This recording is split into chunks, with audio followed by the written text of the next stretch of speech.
बहुचर्चित नवदास घटना हत्या घटना को नहीं पुणी क्राइम ब्रांच फेरी नवदास को हत्या अभियुक्त जे रही गोपाल दास एवं आम रही गोपाल दास को घर सामने ठियाईचु देखी गत काली क्राइम ब्रांच गोटे टीम जे आसी ब्रह्मपुर को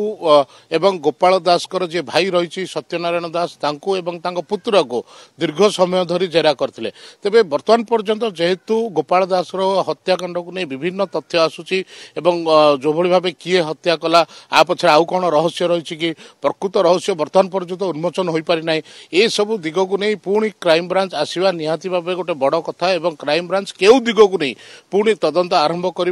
आउ किछि क्षय पाइला कि ए घटना को नहीं एवं आउ किछि क्षय खोजुची कि क्राइम ब्रांच ये सब उपर तमाम विषय उपर बर्तमान क्राइम ब्रांच खोलताड़ आरंभ करिछि जहां आम पाखे सूचना रही गतकाली क्राइम ब्रांच गोटे टीम टाउन थाना को आसीथिले एवं कारण से गोपाल दास को घर को आसी ना कि पैतृक घर जो रही जलेश्वर खंडी सेठिकी जाना से टाउन थाना को जाते टाउन थाना बड़ भाई जे रही सत्यनारायण दास जी की होटेल करते झारसुगुड़े एवं से समय जो घटना घटार किसी दिन आगु सी जेहेतु होटेल बंद कर ब्रह्मपुर को चली आसते यही समय गोपाल दास बड़ भाई को एवं पुतुरा को नहीं दीर्घ समय पचराउचरा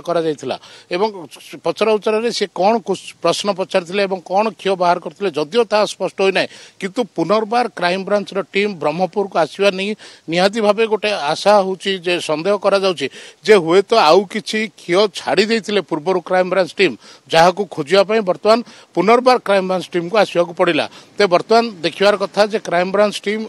जो बर्तमान आसी आउ थे पुणी केबे आसिबे एवं कौन तथ्य बाहर करिवे।